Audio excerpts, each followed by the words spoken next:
Ini kisah para pejabat yang merendahkan dirinya, yang menghamba harta benda dan menjadikan negara dan rakyat sebagai sapi perah belaka. Saat kita semua menahan diri untuk melakukan ini dan itu, beberapa politikus dan pejabat kita malah tetap bernafsu untuk nodong sana-sini, ngutil sana-sini.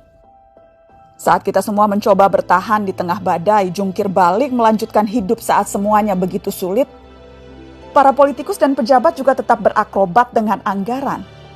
Entah berapa ratus ribu orang yang sudah di PHK, yang usahanya bangkrut, yang penghasilannya merosot. Tapi itu tak mengurangi nafsu para pejabat rakus yang tidak punya harga diri.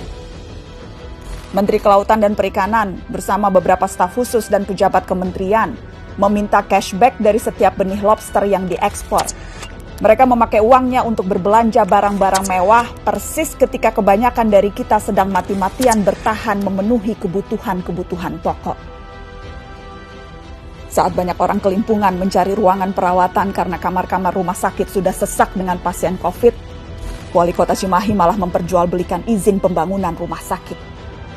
Dan yang lebih gila lagi, para pejabat Kementerian Sosial berikut dengan menterinya sekaligus malah menodong para vendor dengan uang cashback. Mereka meminta Rp10.000 dari setiap paket bantuan sosial. Paket senilai Rp300.000 untuk meringankan beban hidup rakyat. Tega-teganya dipotong untuk dinikmati sendiri. Dan itu dilakukan oleh mereka yang disumpah untuk membantu rakyat bisa bernapas lebih mudah di tengah himpitan hidup. Inilah arti kebejatan yang sesungguhnya. Ampun ya Allah.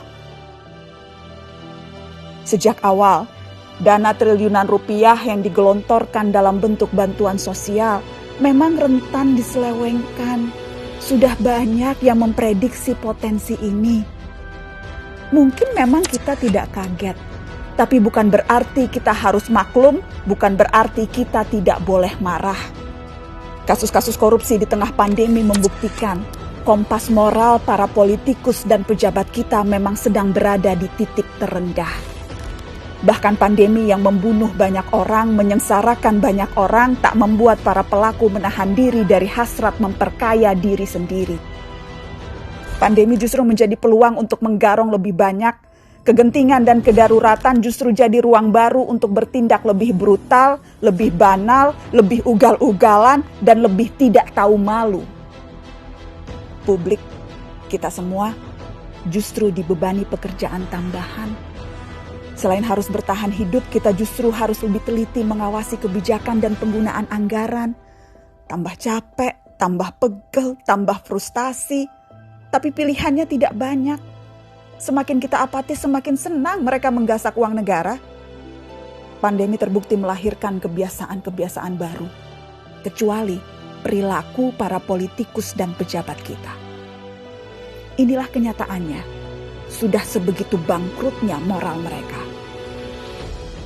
Memang kita tidak kaget, tapi sangat wajar dan sangat pantas untuk kita marah.